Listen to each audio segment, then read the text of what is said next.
Welcome, Justice! So anyway, I think we're in agreement that the best girl of the manga is that female Nomu. I mean, she's basically like monster fucker energy, like unleaded.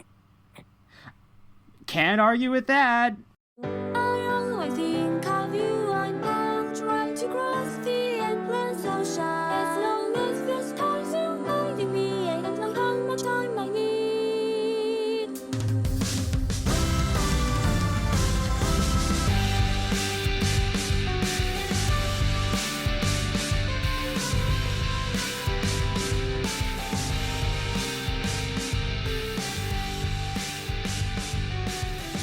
It's kind of like the feeling I think there's some people got like when they saw like She Venom. I know that was like a pretty old story arc back in like the Spider-Man mythos, but it still counts. Hi everyone, welcome to Lasting Impression, a podcast where we talk about the things that stick with us, whether we want them to or not. Yes, today I am Null Falcon. This year is go on. It sure is going. Okay. I'm Jonathan, and this year is also going. Yeah. For me. Yeah, this year has been pretty something, hasn't it?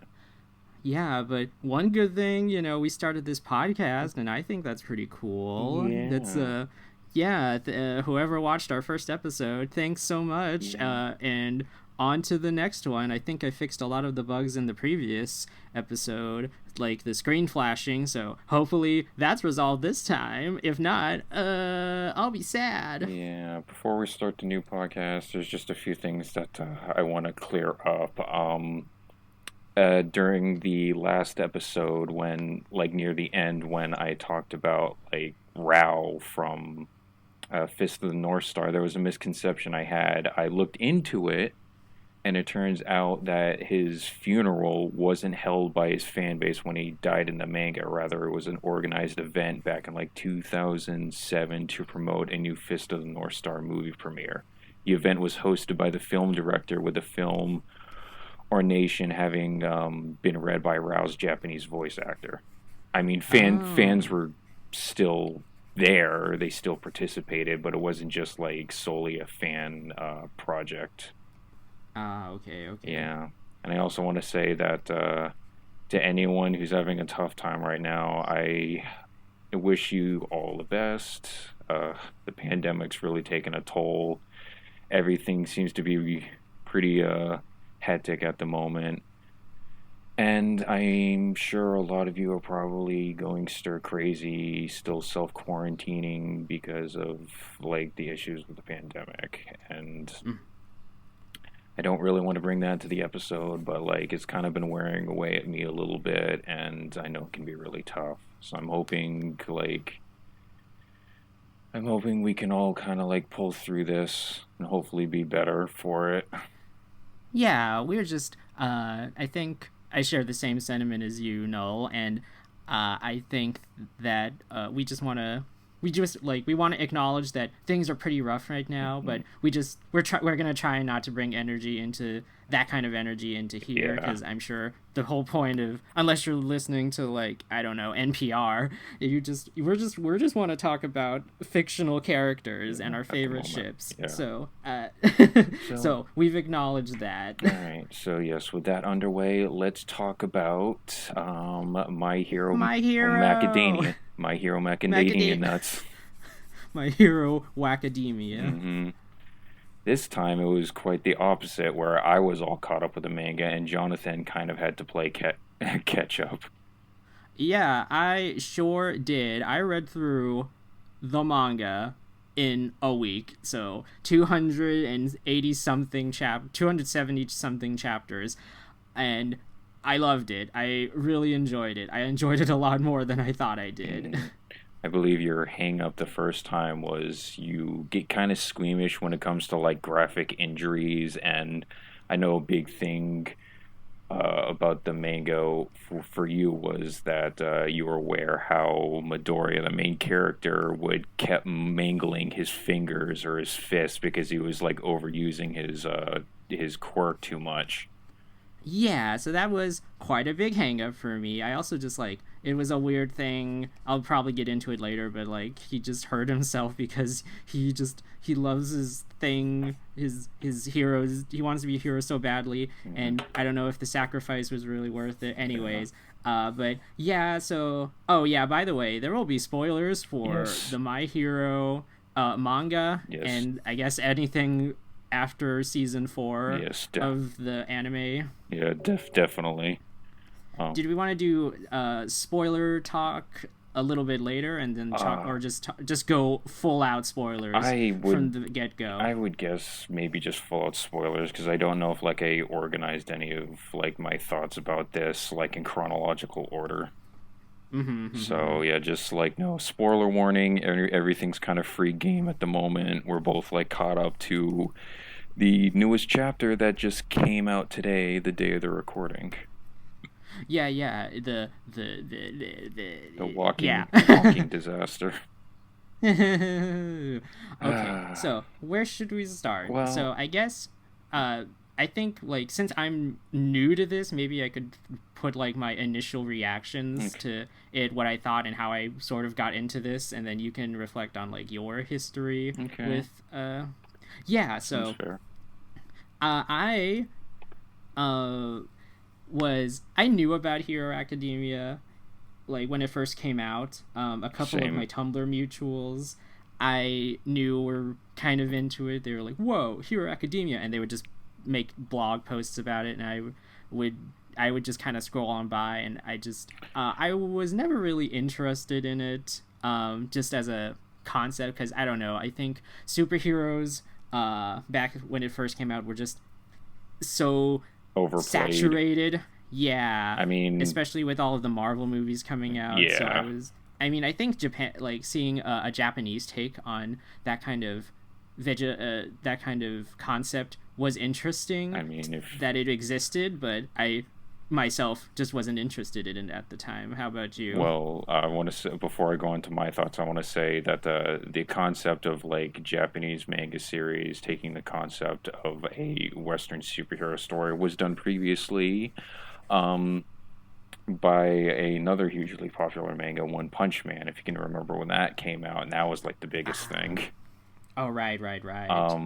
I definitely think that the superhero genre has a lot of positive qualities when done through like a Eastern manga. I don't know how to put this. I think it's done better when it's done through like the format of a manga, mainly because you know, you got like primarily one author, so you know where the story is going to remain consistent, even if there's like low points. It doesn't feel like it's split between like 50 different people over the span of like, you know, decades. So there's like no confusion where like one storyline starts, where one ends, where you should start, which, you know, arcs to just ignore. And there's like, you'd also have to deal with inconsistent character writing because of multiple authors as well. And I think, you know, there's like a huge issue going on with the American comic book industry. There's like a lot of controversy. There's also like a lot of like decline in quality for various reasons. One that I don't really think I want to get into here, because like that's a whole other topic. But it's just kind of funny to know that a Japanese manga is doing a better job at writing Western superheroes than Western comic books at this point. Yeah, definitely. So getting back onto my point, I was kind of aware when My Hero Academia first started out too. I didn't start it either, but I saw people talk about it. I heard a lot of anime YouTube reviewers talk about it at the time, and I don't think it was until like my friend, who we gave a shout out in the last podcast, started watching it, and he kind of pushed me into like watching it too. And I gotta say, the English dub for My Hero was like really good, and I got like addicted to it. and I blazed through like all of the available episodes that were dubbed in English at the time. And then because I couldn't wait, I started watching the Japanese subbed ones. And then I guess when I hit that roadblock, I figured out I'll just go and like read the manga, which I like reading manga, I think, a little more than watching anime too. Mm-hmm. Yeah, I'm very big fan of like visual comics. So, and I gotta say, My Hero has quite a good art style. It's distinct, and I feel like Horikoshi, the mangaka, is that how it's pronounced? There's other ways. It's I say mangaka. Mangaka. But, like, you can say anything. Okay. I have to say, like, he is a phenomenal artist. He draws characters very well of all shapes, sizes. He can do like animals well. He's really good at doing like buildings, infrastructure, and even mechanical robots and machinery. Seems like he's really good all around, and I find it funny because he really enjoys drawing hands. He's gone on to say that it's like to him, he views it as like the second most expressive part of the body other than like the face, and I can actually agree with him on that. You know, you look at hand gestures and they can tell a lot, and I find it funny how, you know, artists always like have trouble drawing hands at first, or I guess like even when you become an adept artist, it's like hands can always be such a nightmare to do. But Horikoshi is like, nah, I love drawing them so much. The one thing a lot of artists, you know, think is like really tough to do, it's like he does it freely. He does it freely and with joy. It comes pretty easy to him. Mm-hmm. Yeah. He also, that's his author insert character at the beginning. He's just a pair of hands with a face. Yeah. It's kind of bizarre. Yeah, that's how much he likes drawing hands. But there's been weirder. Mm-hmm. See, the only reason I got into My Hero Academia is so I could be on equal footing with my buddy Null here, because I didn't want to be like a noob and not know the lore and not know what I have to know what my favorite ship is before I even start talking on this podcast. Mm-hmm. Thankfully, I have found it. Yeah. After 200 chapters, I thought I wasn't going to find it, but I did, and we'll touch on that later. But yeah, I think I wouldn't say, at the beginning it was hard for me to really get into. I think after the first sports festival, that was when I started getting hooked. When Deku learns his power to control, redistribute his all for one, his power with Gran Torino. I think that's when I can appreciate this. And then the whole emotional arc with Tenya and Stain the character was definitely a highlight. Yeah.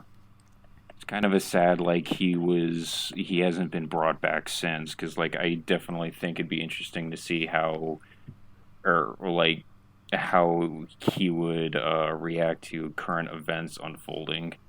And it's funny because here's the thing, you know, the premise of My Hero, it's that like 80% of the population has superpowers. So, of course, like taking place like roughly, it's never outright stated, but it's implied at least like 120 years after like our current time right now, society has like acclimated to the addition of quirks in society, and because of that, it means like villains with superpowers, unlike in a lot of American comic books, like prisons or jails are accommodated to take into account like superpowers. So like if a villain gets caught, more often than not he is going to stay imprisoned in My Hero, because the cops actually have the tools necessary to contain them, unlike in like a lot of, you know, Western comic books where, you know, it's like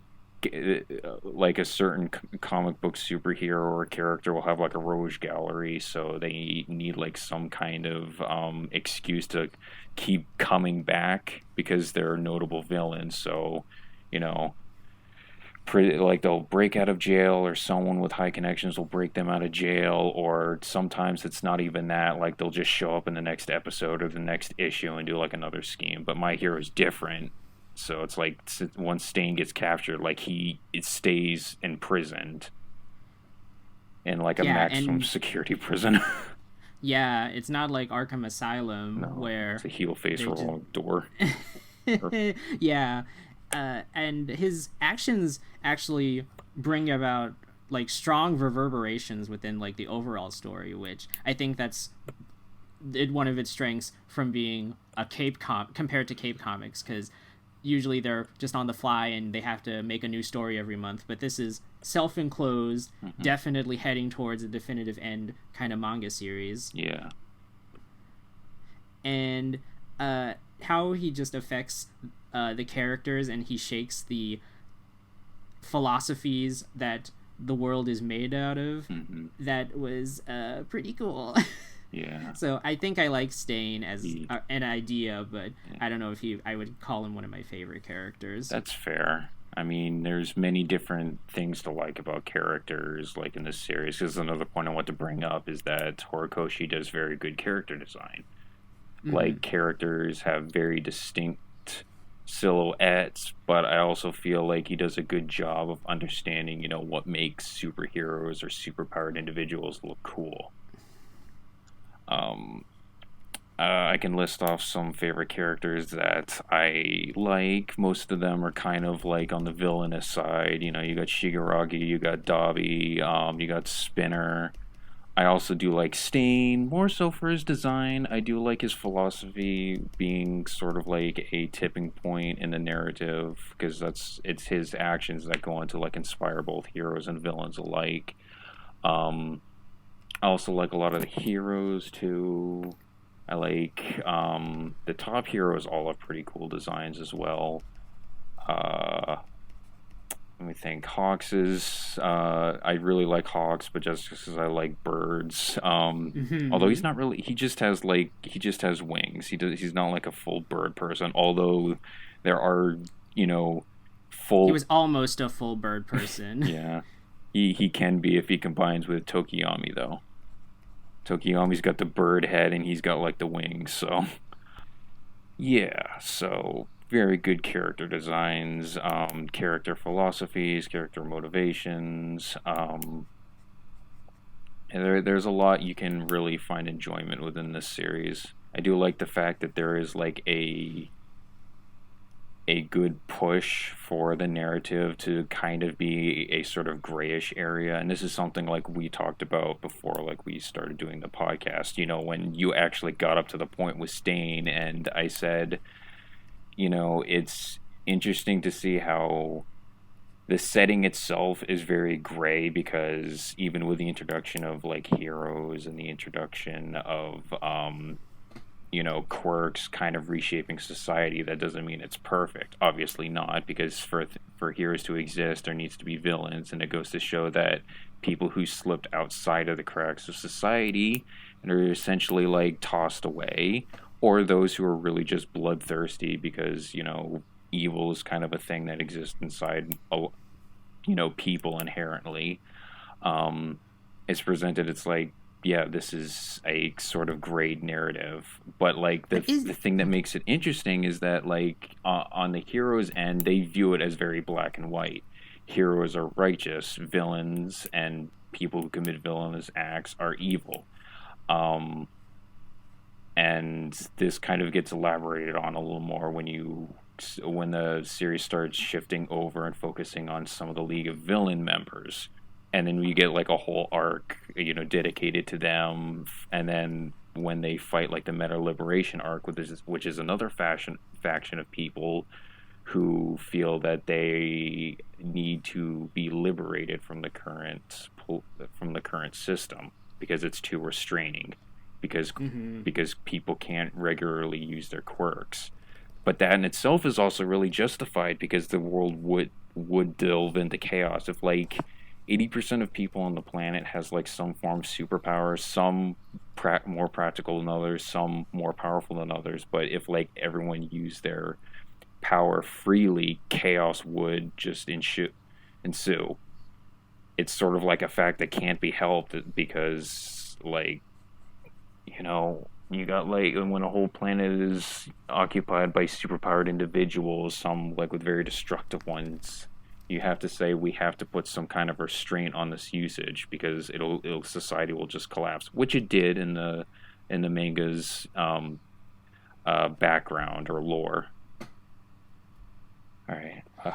Did you want to add something, Jonathan? I kind of I wanted to add like if people are like evil inherently, I think there is an argument within My Hero that it's like very nature versus nurture kind of way, because a lot of the villains were like okay people. Some of them had mental issues. Mental illnesses, issues, Yeah. but they were, in the case of Toga, like they were either swept under the rug or repressed, or they weren't taught to deal with those correctly. In the case of Shigaraki, he was a victim of circumstances, very unfortunate circumstances. Yeah. God, I think he has a really powerful backstory. I'd probably say he's one of my, at least at the top 5 of my favorite shonen like villains right now, because Horikoshi did a phenomenal job with his like character arc. Yeah, and so I was wondering, like, I think if we were to change the circumstances, there's all of these, I checked AO3, there's all of these different AUs where the UA kids become evil, and so I think there is something to be said about another theme was nature versus nurture. Like, how does this society nurture its heroes and how does it create its villains? Because I think Shigaraki was a fairly nice boy when he was little, and so he could have been nice if he had like better circumstances thrown against him. Anyone can be nice if they have nice things in their lives that influence them, but because he sort of fell through the cracks, he just ended up that way, and society didn't want to help him. We live in a society. Now, since we're on the topic of themes, I think it's the main question of My Hero is like, what's a good hero? How should from the very beginning, it's like, this world is not equal. That's that's one of the opening lines. It's that all men are not created equal, despite with the advent of quirks, and that's sort of like how the series starts off with, because like Midoriya, the main character, is one of the 20% of human civilization that does not possess a quirk. He is ostracized. He is seen as like sort of a relic of like an age back before humanity took the next step in evolution. And I know that seems kind of dramatic, or like overly dramatic, but it is. And the thing with him is that he is granted a quirk by the number one hero at the time, All Might, and he is given a chance to live out his dream. It doesn't come easy, though, obviously, because merely being granted the power doesn't mean he can use it. Like, he can freely use it. He has to learn to control it. This was sort of like, this was a breath of fresh air, I guess, because all too often it feels like a common staple of like main characters is that they are granted immense power, and they might train a little bit, but usually get the hang of it fairly quickly. Whereas like that's not the case with Midoriya. I'm sorry, did you want to say something, Jonathan?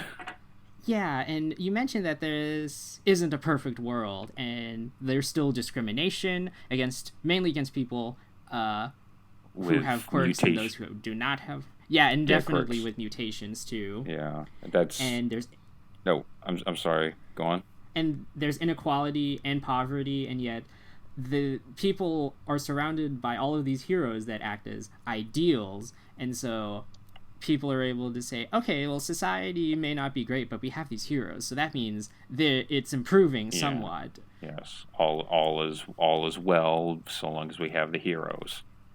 Yeah, and that's how Shigaraki got in his situation, was because it's like, oh yeah, there's heroes, that'll fix it, so people are able to shift the blame away from themselves, from their own personal responsibility onto someone else, and just like they don't have to think about it. I'd also want to say with this, as we're on the topic, in conjunction with the topic of the first episode, My Hero, like Beastars, has like obviously has like a lot of underlying themes present in the series, such as, you know, social inequality, prejudice through the use of the story's main selling point, superpowers. I just thought it was like I thought it was just like an interesting dichotomy to like bring up, because Beastars like does the same thing but uses sort of like anthropomorphic animal characters separated between carnivores and herbivores to try and make that point, whereas like in My Hero, it's regarding superpowers referred to as quirks. Yeah. So I'm sure at some point we'll be doing like another Beastars episode, because I know Jonathan really wants to talk about it again. Yay! Yeah. Yeah, so I think this is okay, not to go deep or anything, but I think that but Hero Academia is a very strange critique on capitalism. I can see that. I've actually watched a few videos from YouTubers who've kind of made that point on how you know, with superheroes being an occupation, there's like a form of popularity and monetization being put into that system because of it.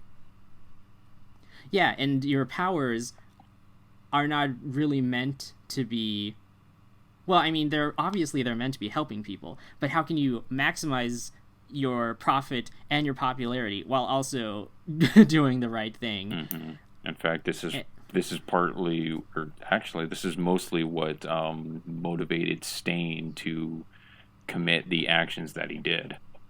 This was his philosophy, that like currently in the hero society, it's filled with a bunch of, you know, glorified, greedy individuals that are also glory seekers. And when you think about some of the students at UA, like Ochako, she doesn't want to become a hero, or like her main motivation is to like get rich so she doesn't have to work. Which honestly, same girl. It's not as simple as that. She didn't. She does have like monetary. She has heroic. Yeah, she has heroic aspirations. Yeah, but I feel like sustaining yourself is definitely a good motivation as well. But I think it might have been because you read like a different translation, but like she originally, from like when I watched like the English dub and then I went back and read the manga, it was stated that she kind of wanted to do so she could help support her parents. I mean, they're construction workers, or they own a construction company. I don't know. It's one of the two. But yeah, her dad owns like a construction company. Yeah. And she like, I want to help out, and her dad is like, oh, Chico, you just focus on what you want to do. I like all of her like extras in the manga. Like, it's like how to save money is don't eat, just sleep through everything. You don't waste money if you sleep. Like, girl, what are you doing? Man, but yeah. So there's obviously this is a really exaggerated portrayal of people and society. So you only see the most extreme examples. So normally in the real world, there's not going to be like this massive big super villain that rises from the cracks of society that neglected them. It's usually just a lot of people who just go unnoticed, and they don't get to tell their stories. And you don't really have like big superheroes, but you do have like people who are venerated due to a couple of actions that it's like their job, you know. And it's like, this is a school, so obviously like this like Japanese media or any kind of media like Harry Potter, it's like this but a school, so wizards, but it's also a school. Yeah, I know it's basically what like a lot of other animes get like or have fan fiction written about them. Like you take this thing and just turn it into a high school AU, where it's like you're just following like everyone, like whether there's a magic system or whether there's superpowers or whether they're like goblins or some kind of mythical creature or animals. Like all that is present, but you still have it in like a school setting. And I'll be honest, like I was never really that fond of that kind of genre, and I didn't really enjoy it. I think My Hero does it. It has like good enough pacing and interesting enough character writing that I didn't mind it, but I can say that I started enjoying the manga a lot more when it started straying away from that high school setting. Yeah, it's like it's just, what are you teaching these kids? You're teaching them, it's like, okay, this is I mean, obvious, like this is maximalist, so like teens facing, I know that it's a metaphoric that teens are like preparing themselves for war. It's like a metaphor for the real world and the challenges that they may face. Yeah. But this is this is actual indoctrination into like government, state-sponsored government violence. I mean, yeah, and it's just kind of like Naruto, where it's like you forget that these are technically child soldiers. They're being groomed as they are now. They are child soldiers because they're learning they're learning combat and how to fight using their powers. And in the most recent arc, what I kind of dubbed My Hero's Fourth Ninja War arc, because it basically is like most of the UA high school students are brought into the action because the pro heroes just don't have enough manpower to fight off, or at the very least, incapacitate like the supernatural meta. The paranormal liberation. Yes, the paranormal liberation army. I always thought that was like a weird name change. At first, it was just like paranormal liberation front, but like after Shigaraki and the rest of like the League of Villains overtake them, they just kind of changed their name. And I'm thinking, what's kind of paranormal about it? When I think of paranormal, I think of like my mind just goes to like supernatural, with like ghosts, goblins, entities, spirits, stuff like that. 'Cause they're scary. Yes. There's only so much of society that there is to explore. I mean, that in the time allotted, like it revolves around like UA and the kids and Deku. So you don't really get to see a lot of the surrounding world. I'm just really interested in what society is like in, say, America or Africa or any of the other countries. Yeah. Because apparently they have heroes too. There are foreign exchange programs in the school. I wonder if you get extra credit if you fight in a war on your overseas stay. Well, I mean, it's established that All Might, before he became the number one hero, did go off to America as an exchange program. Did he get his credits though? Did he? No, I think no. He graduated from high school and then he went over to America to pursue hero work over there to gain enough experience to come back and fend off like All for One.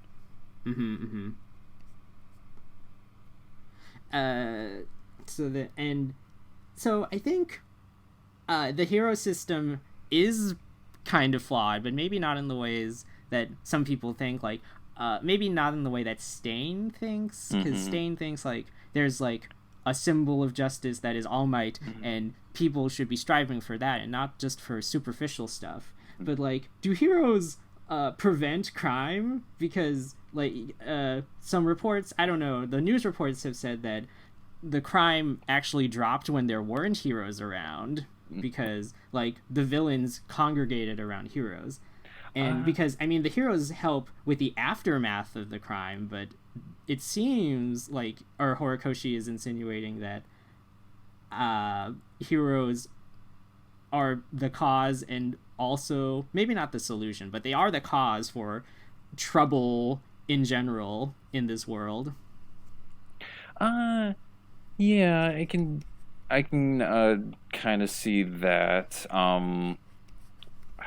I think the thing that kind of bugs me about the hero system is how separate it is from like the police force, because I know this was another topic like we talked about before we started doing the podcast, on how instead of being an extension of like the police force to help mitigate like and take down villains, it's its own separate occupation.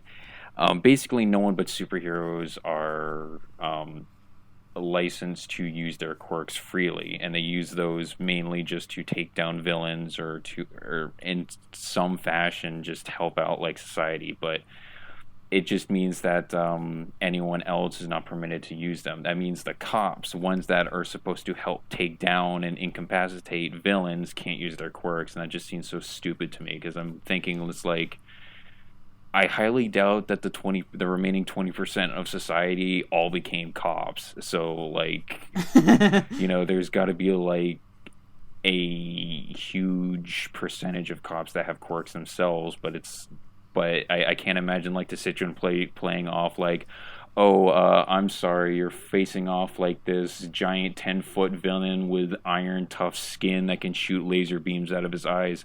Oh, you're gonna have to stick to using gun because you're not permitted to use your quirk to defend yourself or try and incapacitate them. Just wait for a hero to show up. Oh yeah, what if there were cops with just useless quirks, like, hey, I can turn my hand into a shoe. Mm. It's got like that one kid at the very beginning of the series where you see it looks like his head is just kind of like it looks like sort of a pointed clothespin or something, and I gotta wonder, it's like, wow, how does like quirks like those exist?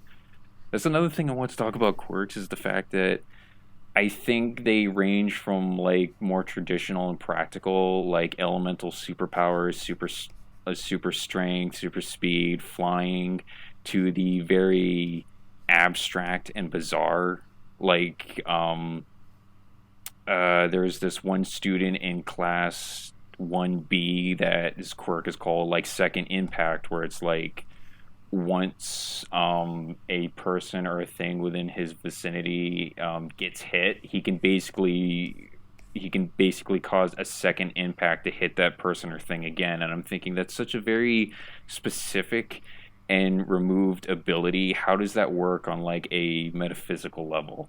It almost kind of feels like some quirks are like stands from JoJo, and just how bizarre they are. And you don't It's even magic. I know, and it's like the manga just doesn't touch on it too much, or how they're supposed to work. It's basically, quirks exist, and some quirks are strange, but it doesn't really delve really any deeper into that.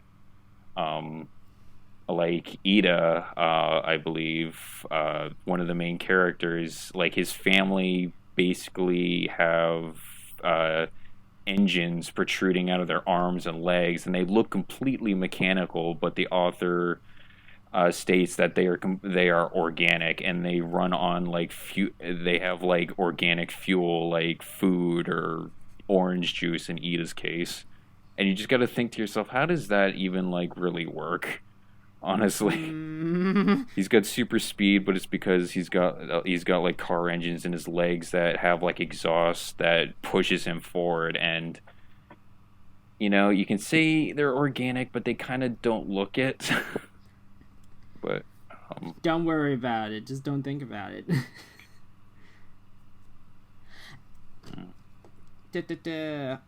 Yeah. So I think I'm really curious to see like what Horikoshi does. I don't know if you'll get to it, but what are you supposed to do if the society is not, if people aren't equal, then what are you supposed to do about it? I don't know. It's like with he who shall not be named in his quirk, and he sticks things together, but that's seen as like a useless quirk, but it's useful because of its combat tactility, and not because of how useful it is in general life. Wait. Like, I guess like some quirks are just made for combat only, and if it's Yeah. not There's not no good for practical combat, then use. it's no practical use. Yeah. So yeah, that's it. I wonder, like, I guess maybe quirks came about and they just kind of evolved because the world was in turmoil, so maybe that's why a lot of them are just inherently suited for combat usage. Mm-hmm. Well, before we change topics, how about we talk about that favorite ship you found? Oh, okay. Yeah.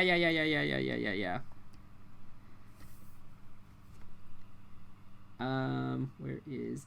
Okay, how do I always get this way whenever I talk about my favorite ship. Okay, so, in the latest few arcs, this hero Hawks, he is a bird person, and he has wings. He's the number 2 hero next to Endeavor since after All Might retired. And so they work together for a little bit, and I was just kind of like, he's okay, I guess. His power is cool. But then he becomes a double agent, and then he goes into the Paranormal Liberation Front as a spy, and he's infiltrating it, trying to figure out what is going on in there. And then he befriends twice. He befriends Jin Bubaigawara, who is he's crazy. No, not crazy. He is troubled. He's a very troubled man who has the quirk of doubling things, so he can make copies of whatever he knows the measurements. He can copy whatever person, thing that he knows the measurements of, and then the copies can use their quirks. And he went sort of cuckoo. He was very distraught because he made a bunch of clones, and then a bunch of clones of his made clones of themselves, and then they killed each other.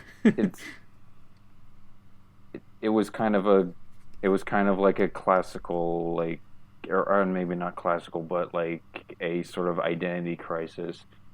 Being that he was kind of tossed aside by society, he made clones of himself to keep him company, and of course, like, each clone thinks they're the real one. He starts duplicating more and more, or at least reasonably, because his flashback only shows him with like a handful at a time. But it all culminates in, at one point, every clone is fighting for dominance on who was the original one.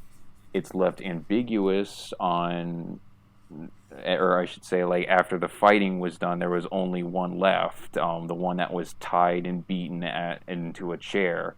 And he suffers severe trauma because he honestly doesn't know whether he is the original or not. And he's afraid to take enough damage, because if he does, and he is a clone, he will disappear. So that's a very interesting spin on the superpower of duplication. And so he's a very troubled man. He falls in love with a teenager, so that's not good. But then he meets Hawks, and they just kind of start working together, or Hawks, not really working together. Hawks, like, they kind of become buddy because Twice, like, also had a hand in bringing in Hawks, I believe, or at the very least vouching for him. I may have been. And he felt sorry for him because everyone was doubting him, and Twice was like, "Oh, it's okay, man. They're just hard on you. They're hard on everybody. It's like, it's fine." Yeah. So, and because, this is at a point when the League of Villains merged with, like, the Liberation Front, there's a sort of manifesto that like, all the members are required to learn, and Twice, like, has a hard time understanding it. So it's so, like, during the period in which both sides are gearing up for the war, Hawks, like, kind of becomes friends with Twice, under the guise of, like, him tutoring Twice and, like, the philosophy of the movement. And, like, during some of their confrontations, Twice lets it slip, saying, Shigaraki is receiving, like, a power of up north in like this city. I don't think he gave specific coordinations, but it was just saying, yeah, he'll be ready in like 4 months, and that supplies Hawks with the info he needs to tip off the pro heroes.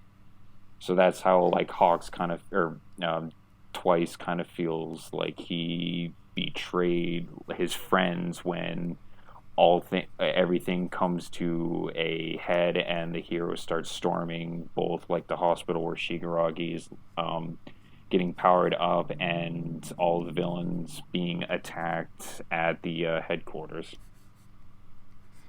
Yeah, so I really like their. It's not even a canon relationship because Hawks ends up. No, he's very. Hawks end up. It's sort of a chilling chapter to go through because we see it through like Twice's perception, and Hawks seems very sinister, and the confrontation basically plays out like. Hawks feels very bad for Twice. He wants to make sure it's out of everyone, I can help you get back on your feet because I know you're a good person. But of course, since Hawk betrayed Twice doesn't believe it whatsoever, and he's visibly hurt. He's visibly he's very sad. Yeah, because he feels like he betrayed all of his friends that actually felt like the League of Villains that accepted him or gave him like a home. And that itself is also kind of like a realistic depiction of how indoctrination works with certain like radical groups, on how like they prey upon like individuals who have, for all intents and purposes, been rejected by society and want a place to belong. Mm-hmm. So, where was I going with this? Yeah, so it's one of my favorite chapters too. However, is like when you see Hawks pinning Twice like on the ground, saying like he either needs to submit or he will kill him, because even though Hawks wants to help Twice, he knows that his quirk of duplication is far too dangerous to let loose if he continues to side with the villains. And then before like Hawks can deliver the final blow, Dobby steps in and then just interrupts it completely, basically like subduing Hawks in the process. I mean, I won't say. Hawks... Huh? No, go ahead. Hawks still stabs him though, I think. Yeah, he does. He with his razor feather sword, he like cut like the ligaments or the tendons and like doubles arms and legs, so he couldn't properly escape, although he still kind of does. I don't know if I should really do you want to like talk about how this confrontation plays out or no? No, okay. I don't think I can handle the heartbreak okay. again. But yeah, there was a lot of angst mm-hmm. and a lot of distrust, and it is so tragic because Hawks is a hero and he wants to help everyone, but there's some people that he just can't save, even though he's the number 2 hero and everything comes so effortlessly to him in like helping people and like having automatic wing powers, which is that's pretty overpowered. But I don't know, he probably did like a Mirio, and he like it was like, this is a worthless quirk, but then you made it into a good quirk with your usage of it. Anyways, and so I just like the idea of this like super genius tactical superhero like just looking at this very distraught idiot Twice and be like, oh no, what's happening? All right, so I'm surprised to hear that you decided that to be like your favorite ship, considering I know a little bit beforehand you were really gunning for a couple of students in 1B, the manga, the kid who has like a manga speech balloon as his head, and the other kid who is like a walking glue stick, basically. Oh, yeah, so that's manga, and that's Kojiro Bondo. Yeah. Oh, okay, so we haven't talked about Class 1B yet, the best characters in the series. Yeah, Class 1B, if you didn't know, they're the, I don't know what they are. They're they sidekicks? They're part of the hero course, but they're not the sidekicks. they are in like the same general position as class like 1A. It's just they are a different homeroom. That's it. Okay. I think the main thing is that they keep getting the shaft both within universe and out of universe because Class 1A keeps soaking up a lot of the attention by their run-ins with the League of Villains early in the series. Yeah, actually to their detriment because during the joint training guard, All Might was like, Class 1B is actually more developed because they actually have time to like do their drills and learn things instead of getting attacked by villains every time something happens. Two things about that though. One, that was actually Eraserhead that said that, and two, that kind of feels like it's false praise because Class 1A still won a majority of the duels, so yeah. I mean, I think there is some merit that they don't have like PTSD for some events that gives them an edge in some strategical thinking. Well, like Ida definitely has PTSD after that whole stain thing. Yeah. So, and I still like them. It's just I haven't written the fan fiction yet, so just give me a second, okay? I'll write a doujin about them. Yeah. I, on the other hand, don't ship anyone in the series, so I am free of this. I'm free of that curse. Null is still searching for his top ultimate ship of anything. Yeah. He hasn't found it yet, so if you think you've found a ship for Null, make sure to email us at lastingimpressioncast@gmail.com or add us on Twitter. Other favorite characters. Yeah, I really like all of Class 1B, especially because since they're not in the spotlight, they're just fair game for fanon and whatever. Yeah. I really like Manga just because he's a cartoon bubble for a head. Yeah, and that kind of ties into what I said earlier about how you kind of have to question how some works are just like, physically possible. How does his biology work? I mean, don't worry about it. Yeah. We don't see, and because of the clothes like he wears, like you don't directly see how his speech balloon like fully connects to his neck. You just see like the trail end of what is supposed to be like the pointer to indicate where the speech balloon is coming from, and then just going down into what is essentially like the area where his neck is, but you don't actually see him his chest or torso and how they connect together. Yeah. Oh, I didn't even think about that. Yeah. Oh God, what's under there? What if he's just? Oh, I don't want to think about that. I also like Washa the washing machine. Wash. Yeah. Oh, wait, is that his name? The number 5 hero, Wash. Yeah, I think that's his name. Okay, I know because I know he constantly repeats that like phrase over again. Wash, wash, wash. It's like the only thing he really says. All right. Well, I kind of I want to write a fan fiction where Wash goes to like a poetry reading thing, and then he just says washa washa washa, but in like a lyrical tone, and then everyone is just crying by the end of it. I wanted. I'll change the topic here for a minute. I'd like to say that my interest in my hero, or I should say, like my taste have changed regarding like the manga. I remember when I didn't like immediately start the series. I got in like a little late. It wasn't until like a majority of the YouTubers or anime reviewers on YouTube started talking about it that like I decided to go in. But when I started, I really liked Midoriya. I think he was my favorite character. I thought he was pretty good as like a protagonist because I felt he was sort of like a deconstruction on like main characters being granted amazing power and being able to and basically just being able to blaze through like everyone else in terms of relevance. But I find now I went in the complete, as like the manga went on and as we are currently, I did a complete 180, and I think Shigaraki is like one of my favorite characters, the main villain who went through his own arc to rise up to be the number one antagonist of the series.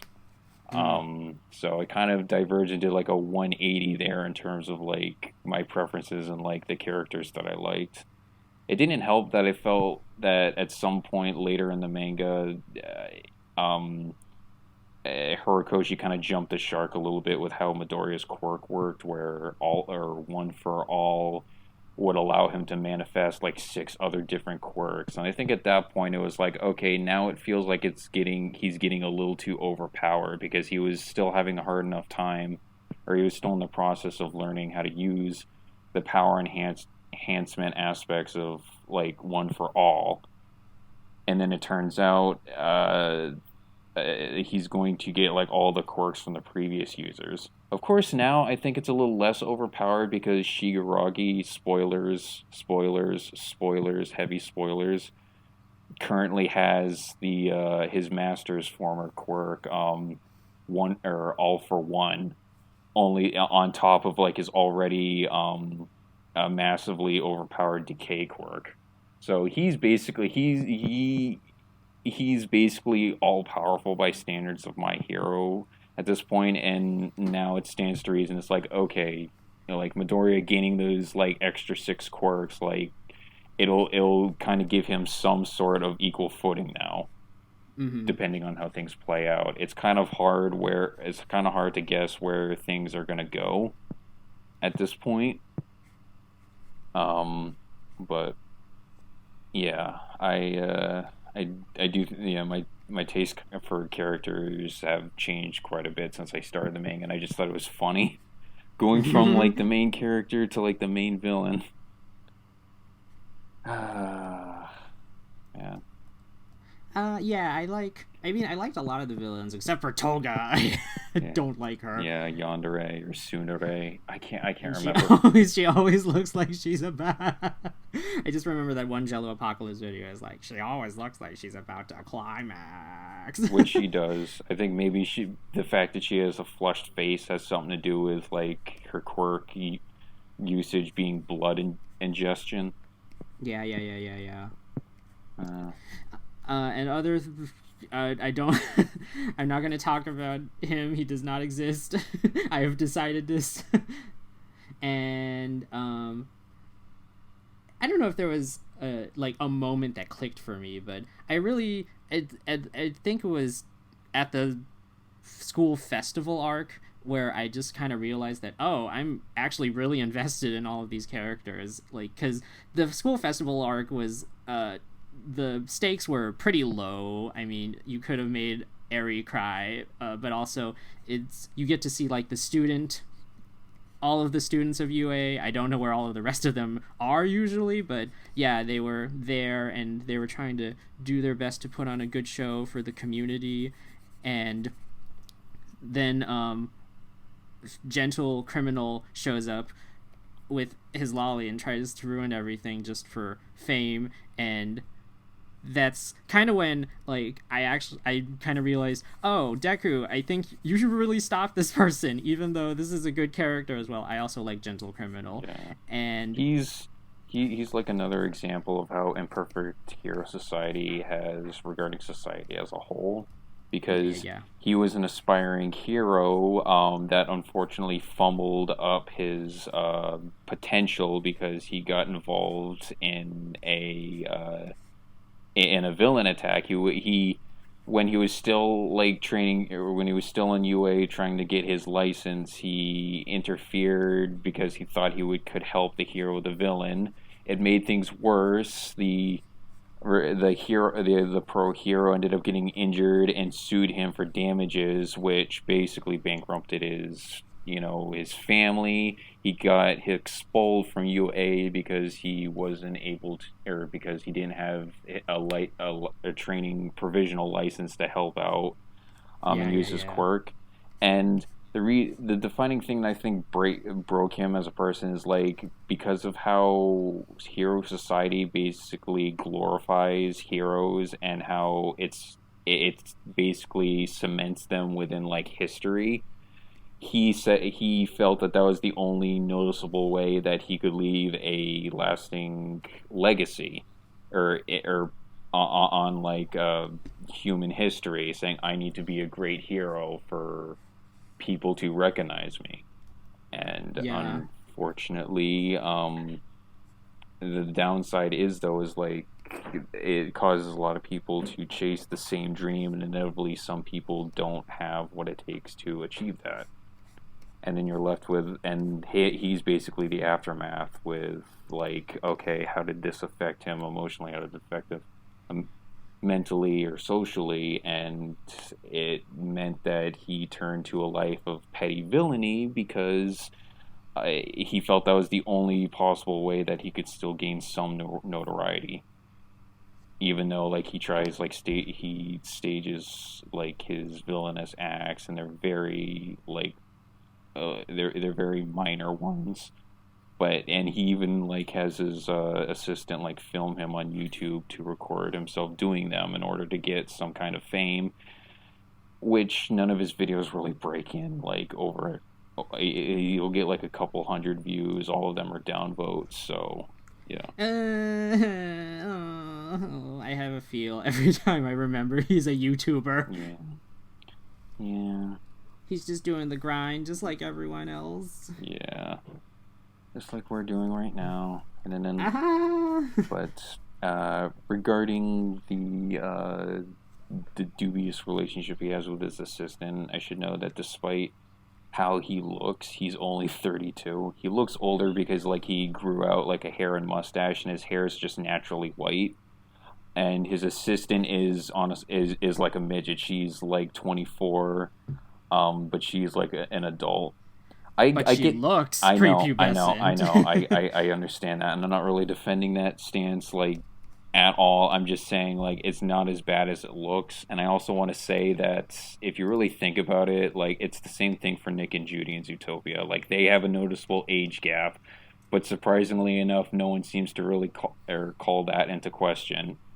The whole Zootopian fan base is just unanimously Nick and Judy shippers, despite like their age gap.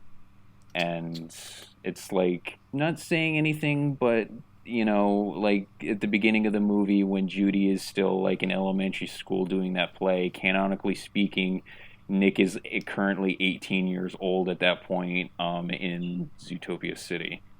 So make of that what you will. Some other things I want to see. Let's see. I want to see. I don't know what the series is gonna. I genuinely cannot predict what's gonna happen next. In the manga, probably something with Eri, since her quirk is regeneration, and like she's gotta like. And it's more so rewind. It's not like healing or regeneration. It's just returning something to a state it was previously. I want to see Eri touch Shigaraki, and Shigaraki turns back into a baby, and then All Might is like, I will take care of him. I'd rather not that play out. That's kind of fetishy. What else? I want to see Todoroki's mom more. I want to see someone write a call-out post about Endeavor on Twitter, and then he gets canceled live on TV. Yeah, I have a feeling that might play out. I have a working theory on that, but I can talk about that in a little bit. And I also want to see just more quirkless people. I want to see how they're doing. I know the story, but like, how do they survive in this society? Yeah. Do they just have to evacuate? I mean, here's the thing. Like, Midoriya was sort of like he was like a representation of like what it meant to be quirkless in a society full of like superpowered individuals. But once he got this quirk, it felt like that plot thread was just kind of dropped off. There was really, not much else was really elaborated on, or we don't see much regarding that. There was one instance within like the My Hero movie where we meet someone like who is like the same age as the UA kids, and she doesn't have a quirk either, so she's meant to kind of be a reflection of like Midoriya, of like he didn't meet All Might and he didn't get the chance to get One for All. But still, though, it's that aspect of like society isn't really elaborated on too much. Yeah. Is there anything else before like I start up? My least favorite things. I'm just gonna run through these because I don't really want to talk about them. Just the female character fan service. Let's be clear. I know they're fictional. Blah blah blah. I don't like it. I want more female relationships. There's a lot of cute relationships between the UA cast. Just between the girls, the girl talk and talking about boys. But it's fine. It's fine. I like that. Jiro is teaching people how to play the guitar, and I think Hagakure in particular, even though she doesn't really have a personality other than being invisible, I think teaching her guitar was really cute. And I don't like the weird pining between Ochako and Deku. I think it's fine, but I want it to stop. Ochako, was she the one the Uraraka. The one with like the gadgets? No, the gravity. Oh! I'm sorry. I mixed her name up. Yeah. Hatsume is the gadget girl. Yeah. I think she's kind of cute. Yeah, actually. Orchko. Yeah, she doesn't. She's unfortunately relegated to stock heroin or shonen heroin syndrome. She doesn't have too much relevance to the actual series. There's like supposedly she's developing or she's like, I shouldn't say supposedly, she is like Midoriya's main love interest, but she's not really that well developed, and it kind of feels like it's one-sided at the moment. There's not too much development that's gone into it, and it just kind of feels like it's pushed by the wayside. Yeah, it's just a cute crush. I know they're just teens, and there's too many things. There's lots of more action-y things happening that they have to worry about instead of romance, but I don't know. I feel like they could have some more moments between each other if they wanted to go that route. Mm-hmm. It's like Hinata and Naruto all over again. Yeah. And then also the apparent transgender character died, so I was a little upset about that, but they were minor enough that I guess it didn't affect the story too much, except for Twice and for Spinner. But I don't know, I was just, that kind of rubbed me the wrong way, but it's fine.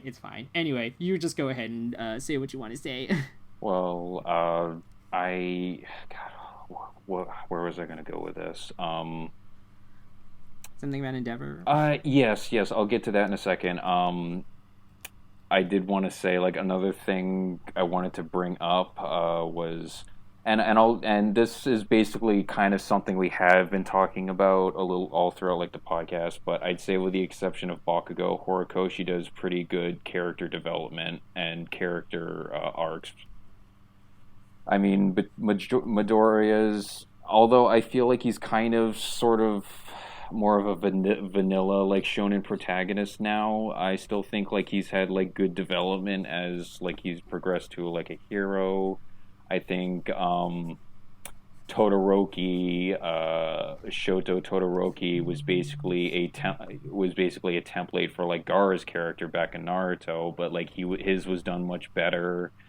And I know he's a very controversial character, but I think Horikoshi's doing his best to try and add some nuance to Endeavor's like character arc, because of going from essentially being like a domestic abuser who used his family to further his hero career is obviously a very bad thing, but we see a lot of repercussions he's suffered late in the manga, and he generally does feel ashamed of what he's doing, and the manga implies that he's not getting off easy, even though his crimes haven't been made public yet. I'll get to that in a second.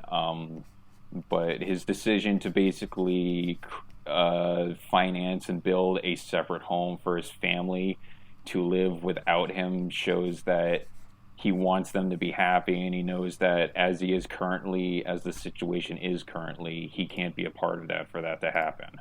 So however you might feel on Endeavor, I understand. I still think Horikoshi's trying to do his best with the character. Yeah.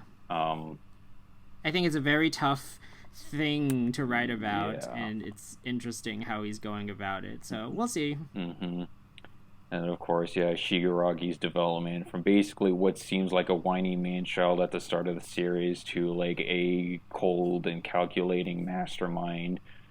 Um, Yeah, when he got resurrected, Yeah. I got chills. yeah. I should also notice that the manga's also gone out of its way to showcase like he does value his underlings too. Maybe Yeah. not the Meta Liberation arc or the Meta Liberation Army, but at least his circle of uh the circle within the League of Villains. Enough so, like, yeah, currently, like he asked his now minion Gigantomachia to come to him and bring all of his friends with him. Man, it's and he, it's funny because like the way he after he wakes up, and he starts like flexing on all of the pro heroes. It's just amazing. He does it like just so calmly with kind of like a grin on his face. And currently he's locked into a standstill with like Endeavor, with Midoriya, with Bakugo, Eraserhead, and I forget the names of the Gran Torino, and then there's two other pro heroes I forget the name. One of them like can lock things into place, and the other one utilizes water, and they're the ones holding Eraserhead up to try and how do I put this, like nullify Shigaragi's usage of All for One. And it's only just barely keeping him contained because as we find out, he's had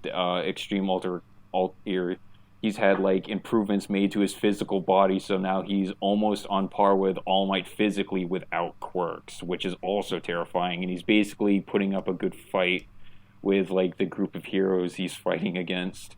But it's like it's a weird.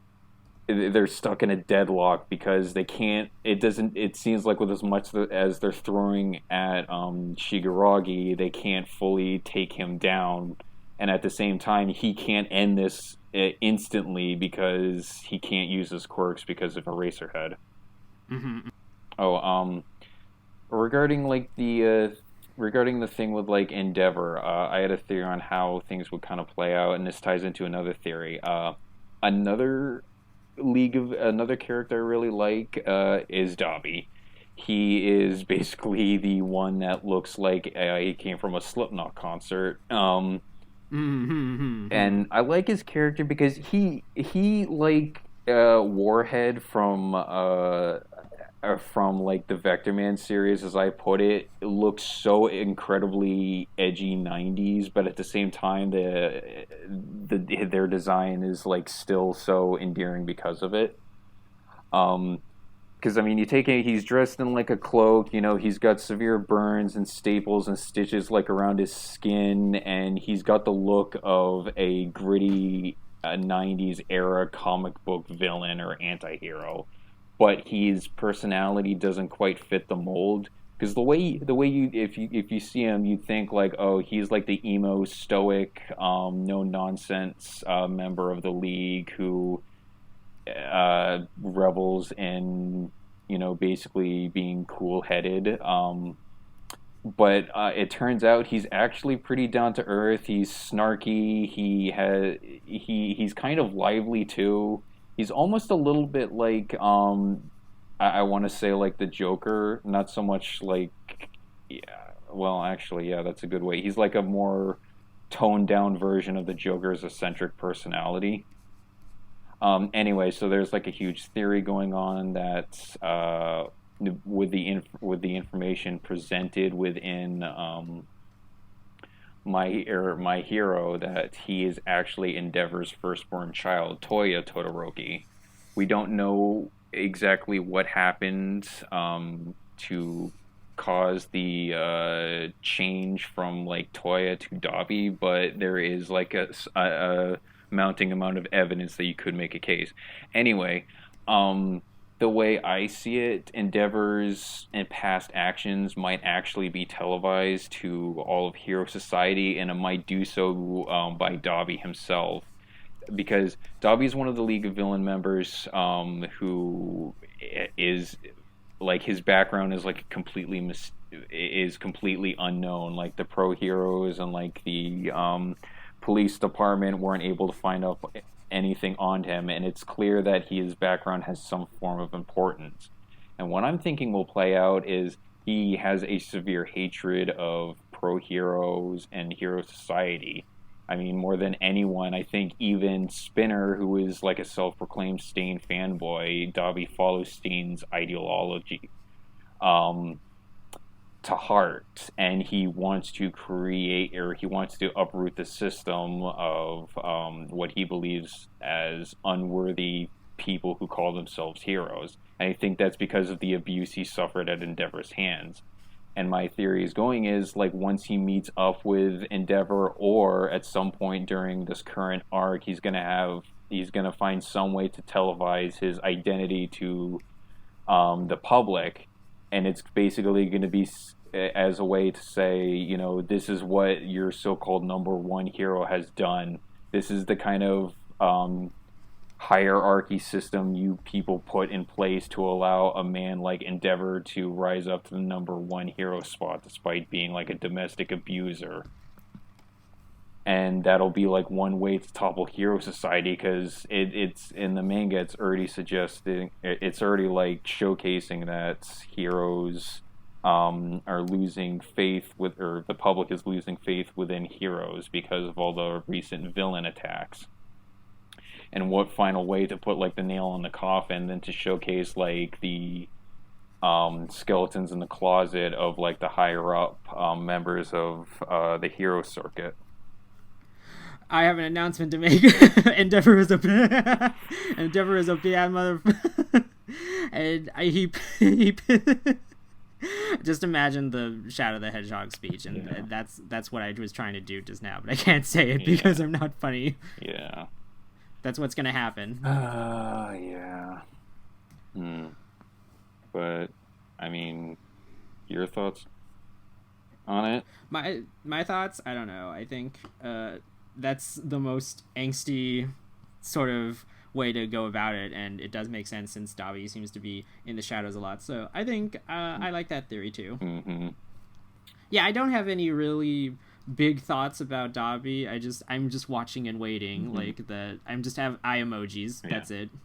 Okay, so one thing, I also really like Spinner. I like his design. I think he's a cool lizard dude, or I should say, he's a fucking loser, but he owns it. He owns it. And I feel for the guy.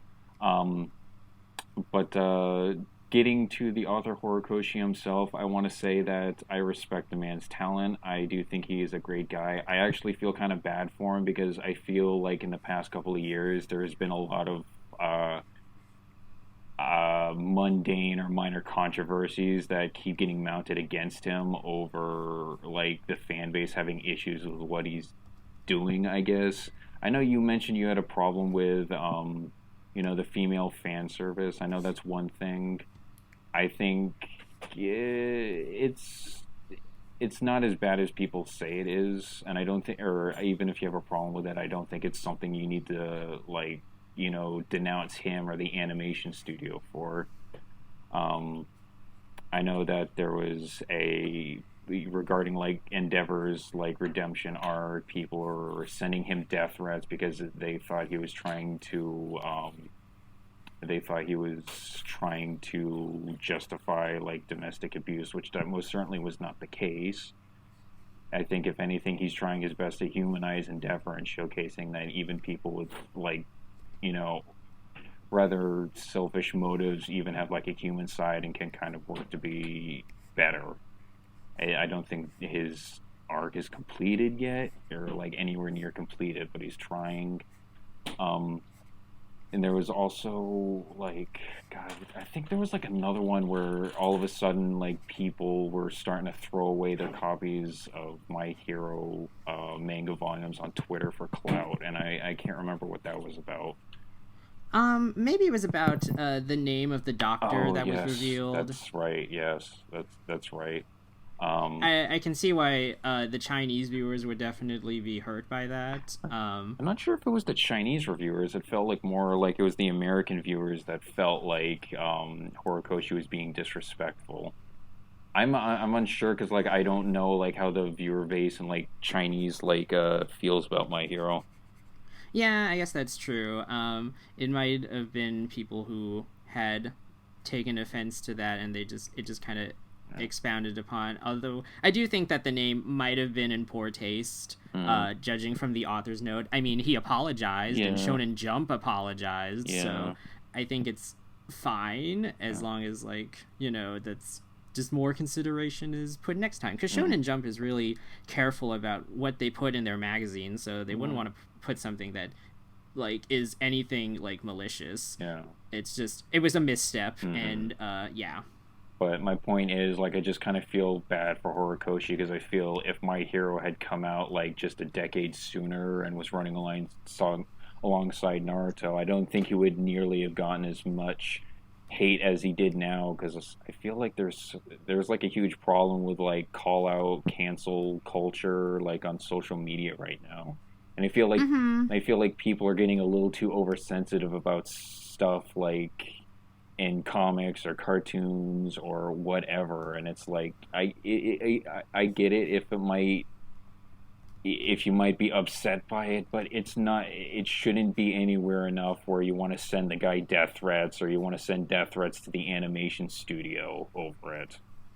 And I have to say My Hero is like a pretty toxic fan base. I know that's something that's get thrown around basically all the time these days, but My Hero is definitely one of those. I enjoy the series, I do not enjoy the fan base, and I do not partake into it. Yeah, I am a newbie, so I haven't even dipped my toe into like the fan works and what's been established and the history. No, RPG Monger hasn't made a video on like how toxic was the BNA fandom or whatever. Wait, he's already done a video on that? No, I said he hasn't done it, so I won't be able to know what happened. I can just all I do is just touch the ground and be like, something bad happened here, and then that's it. That's the extent of my fandom drama knowledge for most series. Yeah, like I actually watched some of those videos. I watched some of the RPG Mongers videos on toxic fan bases as well, and I was surprised because like I remember watching Edgeworld back years ago, and I was not aware at all this stuff that was going on. Honestly, I just watched the videos on YouTube, and I didn't think they were like anywhere near as popular enough that they made their own fan bases like on DeviantArt and stuff. But yeah, I guess. I mean, I have to say this is like if you got some issues with My Hero, it's like just take a breather. Don't blow it out of proportion, and don't like try and cancel Horikoshi on Twitter. Okay, it's like the dude I feel has gone through enough at the moment, and he hasn't like been malicious with anything that he's done. Yeah. Okay. And I think that's about it. I think I probably could have gone into more detail on how I like Shigaragi's character development, how I like him.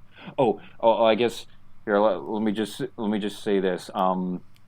His awakening, both like the one when he was fighting off Reed Deathstroke and the My Hero or My Villain Academia arc, as well as this one when the pro heroes invade the hospital, is just fucking amazing. There's just something so amazing and spectacle, or it's like such a spectacle to see him like overcome like or accept his past trauma. He puts like his hand to the ground and he just activates like the full power of his decay quirk, and it just utterly decimates like the city that they're fighting in. You see, this was where I think Horikoshi's like art was it showcased like how good Horikoshi's draftsmanship and art is, because you see as like Destro's trying to get away from the decay that's spreading like a virus. You see like buildings begin, the ground cracking and starting to like crumble, as well as like all the buildings. And there's like even a shot with you see from Destro's point of view, or a close up of his eyes, as you see him looking at Shigaraki, who is just completely elated and laughing as like he's decaying and everything is crumbling around him. It's like, it's one of those scenes that just kind of like puts hairs like or the hairs on the back of your neck stand up. Yeah, it was super visceral, and it was like walking through a nightmare when he got the power from All For One, and he was seeing the ghosts of his like family again, and they were like pulling against him. It was like, it was the something. Yeah, the symbolism of like all the hands he used to wear. And I know this was from like, I know that this wasn't like the proper scans, but it was like from the manga stream ones when that website was still up. But like when he activated his quirk and he was destroying the city, it's like he just said, "I'll break you to pieces," and then that's when like the devastation just started. It was just something. It was something else. Oh yeah, and one more thing. I wanted to bring up another comparison with Beastars. I like how completely unintentionally Beastars and My Hero kind of are like in a similar position right now, because you got two, for lack of a better word, psychopaths, Shigaraki and Melon, trying to disrupt like the societal order of their series, and this is something that's both happening currently in the in the current arcs. Whereas like Midoriya is like currently in battle with a superpowered Shigaraki, who basically holds like the ultimate quirk, as well as many others. Legoshi is fighting off against Melon, who went through a transformation of his own, where his like leopard gene started to overtake his gazelle gene, so he was much stronger on equal footing. The contrast is like Beastars is on a much smaller scale than My Hero, so Melon's main power is his influence within the black market, and how he's rallying a bunch of carnivores to feed out or live out their instincts, or give into their instincts, and he's only just marginally on par with like Legoshi, whereas like Shigaraki, on the other hand, he was granted immense power. He's got like All For One. He has like a legion of followers, and if need be, he has the power to have anyone in the world submit to him. But I just wanted to notice how there was like a sort of thematic similarities between the current like villains and arcs within My Hero and Beastars. I still like Shigaraki more than Melon though, but that's me. Okay. All right. Anything else you want to say before we wrap up? Do you want to see the drawings I did? Oh yeah, let's do that. I just realized I don't know how to draw any of these characters, so. Okay, welcome. Ooh, there's Midoriya and there's Bakugo. And then you can tell because of the freckles and the angry eyes. Big spoilers. Spoilers. And then I was like, Deku from the first chapter, where he's like, in his seat, like, I'm watching hero videos. It's like that one GIF that gets passed around a lot. Yeah. Alright. Bakugo and Duke. Someone's probably already done this. I like that. I'm not sure. I don't know all the memes of the fandom yet. IDK how to draw any of these. She's I forget Jiro. I'm sorry, I kind of forget some of the names of Class 1A because they got like pushed off to the side. So did I. Let's see, Class 1A from memory, and oh look at that, Vendetta is crossed out because that's what so many people within the fandom do. There's apparently like a huge subgenre of fanfics on like AOL where it's like AU where Mineta doesn't exist. You mean AO3? AO3, yeah, what did I say? AOL. AOL. Oh. The AOL messaging God, that fic. has been forever. That has been forever. Okay. I know I'm missing someone, though. There are 16 I thought there was, like, 16 of them, but I don't know. I don't see forgot. Todoroki. Oh, Kojiro. I don't Kojiro and Todoroki. Oh, my gosh. Oh, that's okay. Okay, it's fine. It's fine. Right. I can't believe I forgot about Todoroki. Okay. Then I drew some class 1Bs. Students, yes. Phantom Thief, the welder guy, manga, and the guy who looks sort of like a velociraptor. Oh, yeah. And then here's Twice and Hawks. Blah, blah, blah, blah, blah, blah, blah, blah, blah. Nice. And then meanwhile, Hawks is thinking X. Yeah. You did a really good job with with them out their costumes. Yes. And there's Kojiro and manga. Arts and crafts buddies. And then there's just a disappointed Hawks. You betrayed me. He's like, just looks towards the camera like in The Office. New. And this is Deku. I tried to draw Deku, but then I was like, Deku's hair is weird, so I just extrapolated onto that. If it looks kind of like spikes from shit. Looks like Ryan's spikes from Pokemon. Yeah, it also. I was gonna say like people sort of did an in joke that Midoriya is actually the son of Spike from why can't I remember that, Cowboy Bebop, because their hair looks very similar. Oh no. Okay. I like that headcanon. And then here's you and me doing things. Nice. Heroish things. Yeah. I just imagine you as a bunch of shapes. Yeah, because the avatar that I use looks like hieroglyphs. Yeah, that would be cool. Just being a person made out of shapes, and then you could fly at the enemy. I don't know what I'm doing. I'm just there. I have armor. I thought about making like a character that was kind of like Kimimaru. That could like had bone manipulation, or at the very least like powered up skeletal structure, and like he wears a skull hat because I like skull hats. That was just the idea that I had, but yeah. Alright, is that the last one? Or wait, there's a couple. Yo, wow. Yo yow, yo yow. Tokiyami. Grandpa. I miss you. Okay, here's the last one. Kermit the Frog. I can't. Is that still supposed to be? Yeah, that's Shigaraki. I couldn't tell because like the finger kind of looks like an open mouth there for a second. I don't know how to draw him. No, he's tough, dude. Like he's covered in hands. Hands are hard enough as it is. Yeah. Okay, show me your stuff.